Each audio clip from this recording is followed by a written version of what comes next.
you continue to review your businesses. You continue to review businesses. You continue to explore in knowledge to see what is the world doing, what are the direction, and also explore the opportunity of your own land. Europeans were never talented. Africans were talented. Business is all about people. Let them talk about you. You keep walking, never look back. I think leadership now for me is not about responsibility in Africa. It's not about accountability. Leadership has turned into a business. Captain Ibrahim Sharif is a visionary entrepreneur redefining black His sport commitment empowerment. to innovation and His empowerment passion and sets a new creativity have standard. transformed youth development through cycling. You look up to God, you ask God for guidance. I think what I would like to know is how our entrepreneurs balance their bookshelf. Right? I'm really keen, I'm really interested. Hello everyone, welcome to Kaks Weekly. I'm your host Abdullah Abubakar Kaka, founder of Aria World. Today I have a special guest who is a trailblazer when it comes to entrepreneurship, Captain Ibrahim Sharif. We spoke about several topics: African leadership, youth, laziness, and so much more on this episode. Don't miss any part of it. From beginning, we discussed about his career, his life, how he started, and then how he became a pilot, and now he's one of the leaders in South Africa. And we explore Africa's leadership, what is leadership in Africa, what he entails, what he understands about leadership in Africa. So it's a very packed episode, and I hope you enjoy it. Stay tuned. Let's talk dreams, let's talk gold. Stories of success that never get old. Entrepreneurs rising, breaking the mold. On Kaks Weekly, the future unfold. Kaks Weekly, shining so bright. Welcome to Aria World, Captain Ibrahim Sharif. Today we're going to be discussing your journey from Nigeria to UK, and currently you're in South Africa. How has this journey? How can you define your journey so far from Nigeria, and then you went to school, I think, in the UK, and then now you're actually one of the most highly regarded people in South Africa when it comes to Nigerians and when it comes to Northerners, especially in Johannesburg. Thank you very much, Kaks. Thank you for inviting me to this amazing podcast. I'm honored, and it's a privilege to have me here. Firstly, I think there's a lot of questions, and I think for me, overall, to answer your question, I will say it has been an amazing journey, alhamdulillah, and I will consider myself as a global citizen because it hasn't been a journey of 1 year, 2 year, or 3 year. It's been a journey of over 21 to 22 years out of being home. So for me, I think it has been an amazing journey, and I think it all started me being a Nigerian, also a northern Nigerian person. And I found myself in the UK. Obviously, I spent years in the UK. I work with a lot of organizations, and those kind of organizations with the likes of British Council. So let me cut you short. Like, how did you move from Nigeria to the UK? Was it scholarship? Was it education? Tell me about that, because I think the audience would like to know. Some people will see you and say, he's a rich man Pekin. He went to study in the UK. So, but we all know that there are struggles that you face. So let us have an idea about that, and then we can see who the real captain is. It started with a scholarship, right? There was a program going on in British Council, which is British Council Kano, and the one by the Emir's Palace, Ofan Nasarawa. And I always go there for programs. I've always been following up on board with those programs and exchanges that they've been doing. And yeah, I think I found myself there, and there was a program that came up, and I did the exams, and yeah, I was among the top lucky ones because they only need 9 people from Nigeria, and I was among those 9 candidates out of 250 million people. 20 was picked up, and I was among those 20, and they needed to screen 9, and I was among those 9 that went for the program. It was called a global exchange program where we had people from the UK and people from Nigeria. We had to spend certain amount of time in Nigeria doing some kind of program, then obviously going to the UK as well, doing some kind of program, and that's how we started. And after that program, I was successful to go back into the UK again, and from there, obviously my parents are okay, and I found myself going back again. So that's how I managed to find myself in the UK, and I still managed to maintain the relationship that I had with all the organizations which I worked with before, and I was still able to work there. And obviously, I continue to be a humanitarian person and get recognized through my humanitarian work. And I think one of the most biggest highlight for me was when I was a project manager at the London Olympics in 2010 in London. So I was a project manager and at the London Olympics in Stratford, and we were welcoming visitors and all of that. And the key highlight for me was I have a tree that I planted. They gave us a whole land where we had to plant trees, and like that would be the highlight. So technically, there was a lot of people coming into London and different speaking language people. So I was one of those persons that had a team right at the stadium that was welcoming visitors. If you understand Chinese, whatever language you understand, we have somebody to direct you, to interpret for you. And I think it was a good highlight for me. And I think I got a recognition from the Premier, or the Mayor of London, and also I got a certificate from the Queen herself, which was showing appreciation to us. So I found myself back in the UK. I did some work, I did some studies, and from there I had the passion for aviation, and that's how the journey to South Africa started. Before we go into aviation, I wanted to ask you, for someone who is like in northern Nigeria right now, is it possible for him to get this kind of scholarship? What were the challenges that you faced, or what were the motivations, and how, of course, hard work really is what made you who you are? What advice would you give that young person who is currently in SS3 trying to find a way to get a better life or get a glimpse of global life as a global citizen, right? You are. So firstly, you've asked about the challenges. I'll just go step by step according to your questions. Okay. The challenges I face as a northern boy or an Arewa person, which is from the core north, which is Kano State, is that at that point in time there was not a lot of people from the north going to the UK, because that was between 2006-07, and I was just a young boy who had a dream, and the challenges was that at that point in time, I finished my secondary school very early, beyond my seniors. I think I wrote it in SS2, and I quickly began to find myself finding myself a research and scholarship scheme that we had those days. And I've always wanted to help people in humanitarian work. And I used to go to British Council because I wrote JAM at that point. And I got the marks, but I didn't get the course I wanted. So the challenges was that my parent was so adamant that I have to go to the university. And I said to my parent, I don't want to go to university because they gave me a remedial, and I'm like, I'm not gonna have a remedial. So I would want to continue to explore my opportunities. And eventually I was applying, and I was coming across this site. That time you had to go to the internet cafe. So my mom always screamed and shouted at me when I always collect money, because it was per hour they charged that time. Computers were like very, very back. So I always spend my time, and I'm always on Facebook. Like, I utilize Facebook. Like, I made a lot of friends. I was chatting a lot with people all over. I was spending at least minimum of 6 to 7 hours in the cafe. Wow.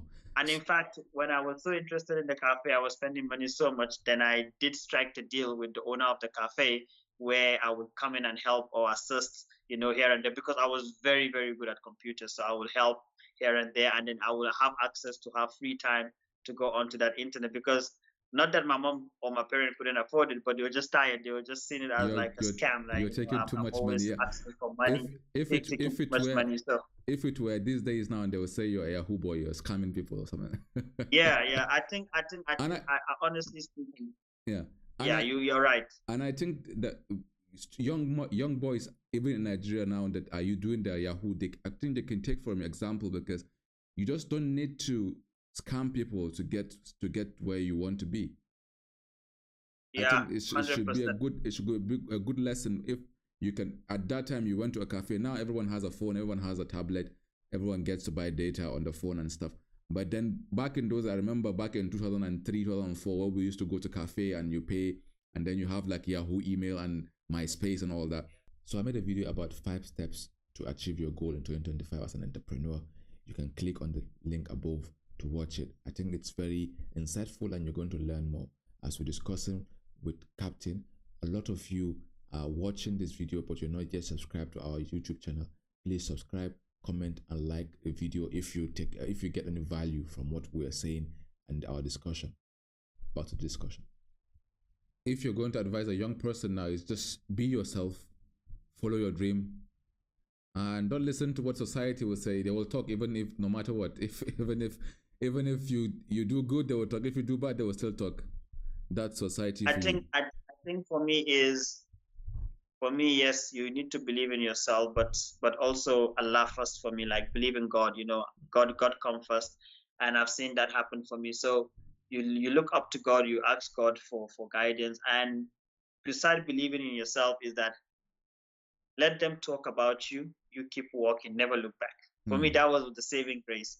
People always talk about me, but sometimes I would be tempted to look back, but I would carry on walking. I would do even better. So when people talk about you, that should serve as a motivation that you keep doing. And if you truly believe in what you're doing, never allow anybody to tell you that you don't believe, because the unbelievable things are believable now.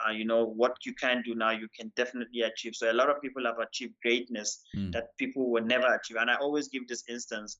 When would you ever think that you will give a stranger your food, pick up your food and deliver your food in your house? But today we're living in the era where we have deliveries, Mr. Deliveries, Uber's delivering your food. A stranger, you don't know him from Adams, and then he delivers your food, and then you still have the trust to eat that food. So there's a lot of transformation. So for me, when people try to discourage you, just keep researching, and knowledge is power. When you have that knowledge, and that's what helped me, knowledge is power. Invest in knowledge. Spend that time, and find yourself. Once you find yourself, don't give up. Just carry on and stay motivated, and always find yourself within that motivational space where around you is positive people, not negative people, and just stay focused. All right. What does leadership in today's context, particularly in Africa, mean to you? How do you see our African leaders? I think leadership now for me is not about responsibility in Africa. It's not about accountability. Leadership has turned into a business. It's a financial transaction, which is where we just missed the point. Is that you find that is a business transaction where it's like a trade and barter. You get me in there, and I will squander what I need to squander. I will pay you off. I will make a good life for myself. I will enrich my family, and I will make excuses, and I will do mediocre community development or project for my people just because they don't have the basic knowledge. So it's all blunders what I see in Africa today, because we are the enemies of our own self. And people say the West, but I don't agree with that, because the West are not managing any of those resources. They might be behind the scene, but the manager of a bank is a black person. The governor is a black person. The minister is a black person. The entire country cabinet are black people. So what is the problem? Can't we put our head together to make it work for our own people? So it's a business, and it's just unfortunate that we don't have the humanitarian in us anymore as Africans, and we don't have that unity. We are more divided than anything, and we have already been conquered. So we are already divided, and we continue to remain divided, because that is how you win a society. When you divide the society, then we win over them. So we're more divided, and now leadership is just not about transparency, accountability, or even leading people to the right direction, because our leaders are not even leaders by example. Because if you check them from where they are to where they are now, we don't check character. We just check people's wealth or what they can promise us. We don't check their background. We don't see a purpose. We just check everything is being about material items. And that is what leadership in Africa is. If you have, you're going to be in that power. In fact, we go as far as even predicting who is going to win, because we know that that person has more money than that other person. So it's all about money show, and obviously showing who can get into the leadership. Okay. We have several examples. For example, now we have like the president of Burkina Faso, Niger, and Mali, who are trying to portray that the French or the West are the ones taking up all the resources in their countries. The argument is a bit solid or a bit valid, but when it comes to development, do you think the Western or the, you said you don't believe in the West, but the Africans would say no, the West actually really stole from us. How do you see that? Do you identify with that kind of narrative? I mean, to an extent, yes, they did steal from us, but also we did gain some stuff from them, because they did brought a lot of changes, which some of those changes are good, and some of them are extremely bad. And in between, also we have in between changes that are in between. We don't know whether they're good or bad, and whenever we try them, we don't have an answer. So for me, what I'm seeing is the West had an influence in Africa. Yes, they stole the wealth, they left with the wealth, but that was then. The wealth that we have today and technology that has advanced what we have today is 1 million times bigger than what it was before. Yeah. For instance, we didn't know about the likes of lithium, uranium. You don't even have the machines. People will take 1-2 years digging up a hole to take out a diamond or a gold. Today, there are machineries that will dig up for you, look at it for you. There are geologists that will go out there, look for those items. That will tell you everything about an animal or even mineral resources.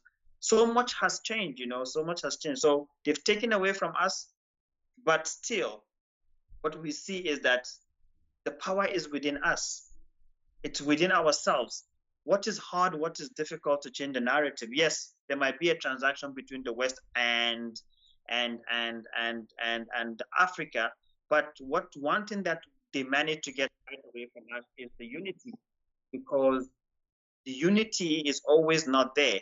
And they knew that once we are divided, they have conquered us, and exactly what is happening. So we are not unified in Africa. Just like, for instance, look at South Africa and Nigeria. Look at the beef. This is African countries. Now we're promoting African without borders. So if you look at that, I mean, why do I need a visa to go to another African country? Just like the EU, the European Union. So for me, what Ibrahim Toure is doing, and also you can see he's not getting a lot of backing from Africa. What he's doing is supposed to be backed by entire Africa to say, this is the step we are taking. We want to be deliberate. We want to make sure we are accountable. We want to make sure that our people are being served the right way, because it takes nothing. The people in the past had the privilege to actually go into schools for free. They were taken abroad for education. Today, you have to pay for those stuff. So for me, that has always been, and we will blame the West, but we can't continue to blame the West, because Nigeria is being ruled by a black person. Ghana is being ruled by a black person. What is wrong there? Where is the infrastructures? We travel a lot. We explore a lot. What are we doing? You see all these deals coming through, but you wonder, what are these deals going through? So we need to take more deliberate action. And I don't believe that the West has us all. They don't have us all. We have the likes of Alhaji Aliko Dangote, one of the richest men in Africa. There's prosperity in development and empowerment. It's just that we're not deliberate about it, and Africans do not want for Africans. Africans are not for Africans. We are the biggest enemy, just like what Fela said. We're the biggest enemy of ourselves. The problem is not a white man hating a black person. The problem now is a black hating a black. Yeah. And that is what we see in America. People are gun dying and all of that stuff. So for me, the issue of leadership in Africa is lack of unity and lack of transparency, and we don't want to work together. Everybody has a secret agenda, and everybody has a loyalist and loyalty that he has passed on. I would like to add to that, actually. I believe Africans, instead of us thinking rationally about international relations, we always think about it emotionally. You can hear some Africans saying, China loves us, Russia loves us. No, nobody loves you. You have to love yourself first, and they're all looking for their interests. So where interest suits them, they go. Nobody loves you more. Let's change topic now. Let's change another topic now. We're going to go into entrepreneurship. What is the unique thing, or what is the unique opportunities that Africans are missing out when it comes to entrepreneurship? Because from your story, I see that you try to help people all the time. While you try to help people, I think you gain connections, and then you learn from people, and then you use that to make some money, I believe. So can you tell us what unique opportunities are Africans or Nigerians missing when it comes to entrepreneurship? It's a very broad question, and I think Kaks, entrepreneurship is about a lot of item. It doesn't have a one composition of one thing. And from my experience, I think what we lack as Africans is not the entrepreneurship. We are born hustlers, you know. Yeah. An African person knew what was trading from when he was a kid, because our parents were traders. They were doing it, not even if they're not trading by money, but they were trading trade by barter, where I can give you something and you give me something back in return, not financially, but and something back. But we're already traders and entrepreneurs, but it's just that the system that we have adopted today in Africa is not the system of entrepreneurship. And also it comes with unity. And that unity has been lost, because you find out that we produce some of the best items in Africa. We have some of the best skills in Africa, but an African doesn't support Africa. And if I have to make a tin now, if I have to make a cup of a glass cup now in Africa, and you have to make a glass cup in Europe, you find out that your Europe glass cup will sell more than the African one. Yeah. So already by that fact, we've already failed on an entrepreneurship. And also entrepreneurship is not just about. Don't you think that, for example, the Europeans, they have like a standard quality which they use, while us, we don't have quality assurance. We just produce content without proper research. Don't you think that's the reason why Africans buy from Europe instead of Africans? Europeans were never talented. Africans were talented, right? Yeah. And who set the standard? Who is the standard? When you were growing up, who set a standard to say you must drink in a glass cup or you must drink in a mud cup? Who says so? We have different genes, we have different beliefs, and we're different people, Yeah. So even our genes are totally different. So nobody has the right to set a standard. If Europeans are happy with their standard, and that's why Africa is not prospering, because we don't believe in African remedification or African product, because we have just this standard in our head that if not Europe, then nothing. And look at China today. They have not lost any of their cultures. They have maintained that. They have maintained every single thing of theirs. And that is their standard. Unfortunately, they have tried so many things, but in between that, they are still their own people. But then what they have then gained out of that is that they've pushed out people to go and explore the world and come back and serve to their community, because they still don't want to lose their integrity. They still don't want to lose their morals or principle. So if you look at it, that we looking at Europe, but in the past, we have sold more animal skins that has produced so much. Yeah. European. So what is the standard? I could believe the machineries, yes, but we have our handcrafts. In fact, when a leather is being made by hand, according to the European system, it sells more. Yeah. It's more expensive than the one in the factory. Yeah. But Africans are naturally talented in that way. So we make things out of hand, and they're beautiful, because you see some of those Durbers, you see some of those in Durbers, the European coming down, they buy African stuff, they love it, they love the texture. So for me, standard is how you see standard, and it doesn't need to be determined by anyone. You can determine. So Africa lost it when we lost our standard to say that we're going for the Europeans, and that is why we always copy and paste. And even when it comes to infrastructure and development, you find out that we are not getting it right, because Africa doesn't have a maintenance culture. Yeah. Because we can copy anything, we can build anything. But Captain, what role do you think international partnership or policies play in Africa's development? I think they played a key role in our in our educational system and in our lives, and in some way they also didn't make any sense, because when we adopted them, we're supposed to adopt those systems with our systems. But when we adopted the system, we forgot our own system. We made our own system weak. I will give you a simple instance. Nigeria was a parliamentary country. Yeah. We had chiefs, we had kings, we had emirs and all of that. Those was our institution because of Islam and sub-Saharan Africa, all the migration that happened in between Saudi Arabia, Niger, Algeria, Sudan, and all of that, the Sahel. Yeah. And there was a lot of influx of Muslim into West Africa, and that's why you see that today a lot of us are Muslims. It's just that we adopted theirs and we dropped ours. And when we dropped ours so hard that today we are struggling, because now we are struggling to revive what was ours, which cannot be revived because of modern day technology. And then we've just lost ourselves. So you find out that a lot of those items are key factors that are set us back in Africa. And then we don't have the technical how anymore, because yes, we've learned from them, but we've learned just so little, and we have refused to incorporate it with ours. With the Chinese, they send people, we see them send people all over the world to learn languages. Those people come back and become interpreters, become businessmen.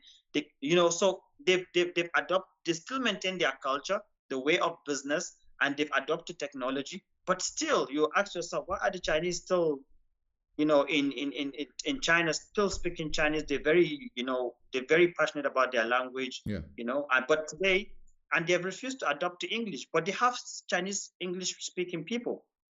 And you ask yourself why? Because they understood that the world is grown bigger, but instead of them not to diminish their culture, let them incorporate their people to go learn and come back. And that has happened in Islam before, where the Prophet sent Anas bin Malik to go and learn a particular language so that he become an interpreter. But he never lost Islam. He still came back to being a Muslim. And in fact, at the end of the day, he ended up even sharing that community completely, that he understood the language beyond anybody, that no one could even try him. So for me, those are setbacks. It's just the policy and how we have adopted it. When we copy, we paste the same, forgetting that the environment is different, the people are different. When we copy, we need to paste according to our people. How do you think young Nigerians or young people in Africa can drive innovation and growth in the continent? As simple as that. Number one, knowledge. Number two, partnership. Knowledge and partnership will do the magic. Because when you invest in knowledge, that's when you invest in a proper knowledge to understand what business is all about, or entrepreneurship. You will know all the pros and cons of business, all the principles of business. And then you learn to partner, you build your network, you build your human relation with people, because business is all about people. And without people, there's no business. If you cannot be a person that can build relationship with people, then you're not going to be a businessman, because that is the key factor of your business. Is if you have a product, you need people to buy that product. Without the people, you don't have the business. So if you build a good relationship, then you stand an opportunity, and also be willing to take risks. You see, business is a give and take. You use money to get money. You don't have money, you don't get money. And that's simple principle. You use money to get money. You invest 1,000 rand, you spend the same 1,000 rand to make 2,000 rand, and that's how your money doubles. But people are scared as well, and people are limiting the risks. And obviously, it's not even the risk; it's just that people are not how do I say? They're not good people in society. So already there's a stigma around them, and people will just sideline their business, So you need to build that business relationship. You need to be willing to partner with people. You need to be willing to learn, and you need to be willing to burn your fingers, because the more you burn your fingers, the better you learn, and it's better than anyone writing it on paper for you. Yeah. So you need to be willing to be that person in order for you to succeed. And I think young people also of today needs to understand that it's not about the fancy things or what you see on social media. Those are just illusion. They're very delusional. You need to be real for yourself, and you need to do a reality check on yourself each and every time that you find yourself as an entrepreneur, to see what is it I can do and what is it I can do. And you need to be honest about yourself as well. Yeah. Talking about planning, if you fail to plan, you plan to fail. So here on Audio World, we create a success snapshot where we plan your daily activity for a month, and we help you together. We work together to plan it with you to achieve your monthly goals. So if you want to get one copy, you can click on the link above to get yourself a copy where we work together. However, we have a free version where you can just send us an email at info@audioworld.com, where we can share the free template for you, and then you can plan by yourself. However, I advise you we should plan together so that you can achieve success faster this year. There are young people in Nigeria right now that they're saying, we are willing to start investment, we're willing to start business, we're willing to start trade. However, the current economic policies or the economic trends in Nigeria, it's not favorable for us. How do you see these policies influencing businesses and entrepreneurship? That's bonkers. For me, that's bonkers. And I will tell you why it's bonkers for me. Is because you ask the same young person, what is the economic policy? Please explain it to me. Mm-hmm. See, that's why today we're very delusional. Everybody will tell you, oh, there's this thing happening in the West, or this happening in Africa. You know, everybody is talking about Ibrahim Toure or whatever is the current economy doing, and what is the policy that the government put. Let him explain it to you. If he can explain it to you for understanding, then you can listen to him. But if he just cannot explain it to you, then you know that he's not making any sense, because he doesn't understand himself. So how does he drive that? No, I've spoken to some young people who are like into export and import, and they say, like, for example, the custom tariff is so high, you barely make profit. If you're going to make profit, you're going to strain the customer. So these kind of policies, I think, how do you see them hindering because if you don't have huge sum of money, if you're going to be doing export and import, it's going to be difficult for you. Kaks, I've already said it. I said partnership. Yeah. And we've seen it with the likes of COVID-19, where people lost their jobs. There was financial, economical crisis all over the world, and we see how people quickly readjusted to a lifestyle they were not used to, and we saw how technology quickly took to the world and changed and shaped the entire world itself that we're living today. Yeah. And we've seen technology continue to do that. So people, like I said to you, partnership. People are not willing to take partnership. You can't be jack of all trade. You can't have it all. And that is why you need to understand what partnership is. You need to understand what joint venture is. You need to understand what PPP means, public-private partnership. You need to understand that. You need to understand that there will be certain times that you can't do it alone, or the business is growing beyond. And that's when you go into partnership so that you can build a brand. And obviously, what I mean by reality check is that you continue to review your businesses. You continue to review businesses. You continue to explore in knowledge to see what is the world doing, what are the direction, and also explore the opportunity of your own land. Already, if you talk about Nigeria with 250 million people, now if you are into a business that you're doing export and import, do you sell to the local markets? Is the local market available as yet? Because Nigeria, everything, I mean, we don't even have enough before we export it. It's just that we want to export because we want to have a foreign currency. What is wrong with our currency? And we bring that currency back as a US dollars, and then we convert it into our own naira. We still spend the same money. So you have the US dollars, but you have your local market that are in demand, but you rather ship it and send that money. So you'd have to downscale, and you're not downscaling because you're still going to sell to local suppliers, buyers and suppliers, and you still make your money. Why want to do the West? And if you can't do it that, what is wrong with inter-Africa trading? You can sell to Ghana, you can sell to Burkina Faso, you can sell to Mali, you can sell to Niger Republic. We've seen those partnerships in between the northern Nigeria and Niger, Mali, Guinea-Bissau, you know, we've seen Chad, all of that happening.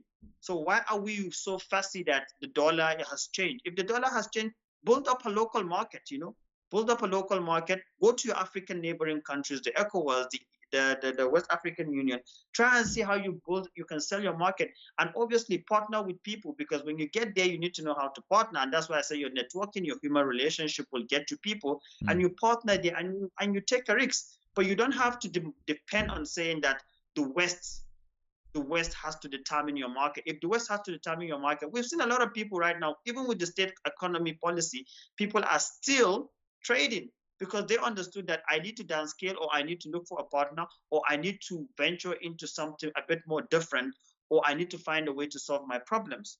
The problem with our people is they don't look for those ways. The complaints are always there. And when you tell them, what have you applied? They will tell you, no, it's just not visible. You have not explored all your opportunities or all your options, but you have already made a conclusion. So how are you going to win? Yeah. Well, you made so much important points there.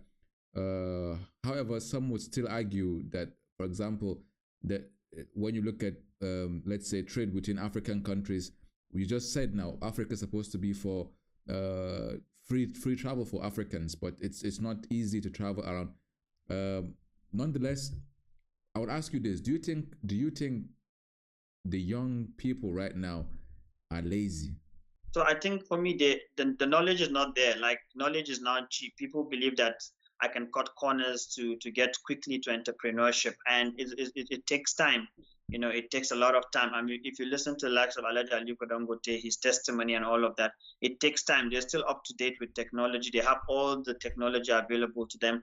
They can buy those technologies. They are dealing with those CEOs, the MDs at the top, but they're still seeking for knowledge, and they're still making partnership. You can't build, Rome was not built in a day. So you can't build an empire by just you being alone. You need to go into partnership because you need those partners. But if you don't understand what partnership is, you think someone is trying to steal your business, but it's not stealing business. It's just that it's coming as an assistant, as a backup in case of economical policies that you have just mentioned, or even rotation of economical policies in any country. Then you need to either downscale or look for partners or try to come up with something different. And there's no harm. I think people take it very hard to change business. If you're not winning in this, there's no harm you closing up this and starting something else. I think that's one of the biggest challenge, because our young people think, if I just shut down a business, it's like an embarrassment, it's a public stuff, and people know me with just no. You need to understand. People would say. Yes, you're worried about what community and society will say more than you're worried about your finances. So you're already demotivated, and you're feeling like, oh man, I've just given it up, and maybe I'm just going to be, people are going to laugh at me to say, oh, I lost my business. But there's no reason whatsoever. So our young people are so diluted into societal factors, and they don't believe in self that much. They start business with a two mind. They start business with So already that imbalance, that lack of stability is already there, and they're waiting to crash. So a person who wants to fly already in his mind has presumed that he's going to crash. What do you expect? Definitely he's going to crash. And even if there's a room for survival or for recovery, that same person will not be able to recover because the mindset has already been weakening by the fact that they already crashed. And that's the biggest factor of business. You need to be positive, irrespective of the situation and the conditions. So with the world going in this fast pace in technology and renewable energy in education, what industry do you advise young Africans to focus more on? I think I would say everything, because we have no limitation. We can learn everything. I'm a jack of all trades. I do a lot of stuff, and my brain still take it, and I'll be able to still be able. So there's no limitation to knowledge. Don't limit yourself to say this is just the industry. Even if you're not investing in the full industry, put your head down. And that is what we see with technology today, that is touching base on each and everything. Even the people, if you look at all the podcasts and what is happening, there's a lot of knowledge sharing. So you can follow something that is meaningful so that you understand, and from there begin to have interest. Just have the basic. The basic could lead you into something bigger and say, but I know the basic of this industry. Maybe let me try it. Let me see if I have passion for it. Then you start seeking for it. But you cannot refuse to do that and then expect that things are going to be normal. So for me, every industry is very important. As simple as understanding yourself as who you are, what you can do and what you can't do is very important, because it will help you so much in terms of due diligence and integrity. So I get you. I understand that every industry is important, but for someone who lack resources, I believe if the person takes on one activity, with the problem I see normally with Africans and Nigerians, to be precise, they want fast money. So they don't want to build, they don't want to develop and grow with the business. So they wanted, if I start today, I start making more profit tomorrow, which doesn't operate like that. So what I'm saying about industry for them to focus on, for example, when you go to Silicon Valley in America, you know that when you are there, it's all about tech, all about IT stuff. When you go to Wall Street, you know, it's all about stocks and stuff. So I would. Yeah, I think you've answered the question by saying that they just want fast money. Yeah. And irrespective of the industry that they go to, as much as they're not patient enough to wait for or to do the hard work and want a fast money, then they've already failed. It doesn't matter, they're not going to succeed.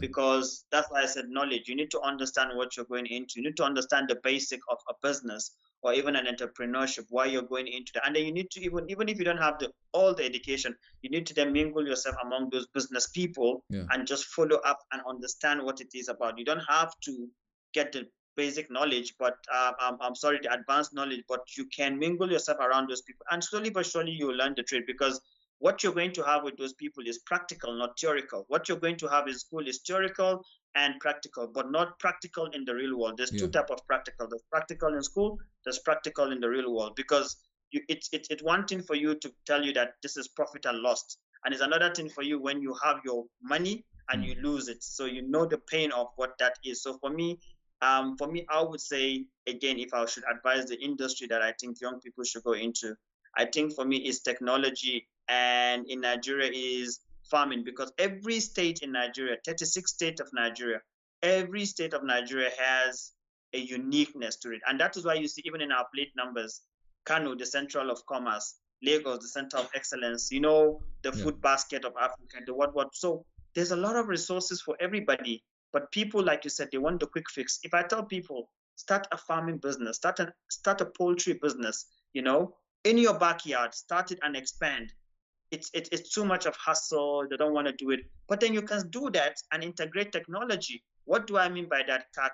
We have WhatsApp today. You have your local client and all of that. You create a community group who needs an egg, and that's how you sell your eggs, you know, and that's how you incorporate agriculture and technology. And you see from there, business will start growing, because you start with your local people before you expand. And we have a lot of land, but a lot of our young people don't want ag. And there's a lot of shortage of food. There's food insecurity in Africa. So there's demand for food. And I'm telling you, we haven't even sold to Nigeria as yet. We're already thinking of going to Europe. Europe have more than enough, because the world is rushing to Europe for the currency, but not because there's anything better. We've come to my favorite part of this podcast is advice to listeners. If you're going to advise our young listeners, or not even young, even old, even the old can take advice from anyone. What skill or mindset do you think, do you believe are most crucial for entrepreneurs in 2025? I think our youngsters are open-minded already, because they've integrated into technology, and it's a technology era. That's why I keep mentioning technology, because nothing now, I mean, everything is done on your phone, or, you know, and like we're just speaking about where you have to go to the internet cafe and spend money. And now we are speaking with you right here and here. And I still remember the days of Skype, where, you know, I have to call you on a Skype call, you know, to have this kind of video call, and I still have those login details. But for me is... What mindset should they have? For example, for you, you're resilient, you're hardworking, you go there, you want to achieve this, you go and achieve it. So what mindset do you think they should have from you? Because I can say mine, but I want them to get from you. I think they should be ready to do the hard work. For me, they should be hardworking. You see, hard work brings rewards, and in hard work, your mind becomes stronger. You become resilient, and you become fearful, right? Because if you put in the hard work, then you see that a lot of things for you will be different. And for me, that is where I think young people should look into. Put in the hard work, invest in knowledge. No knowledge is too small, nothing is too big. And obviously have the spirit of a fighter, you know?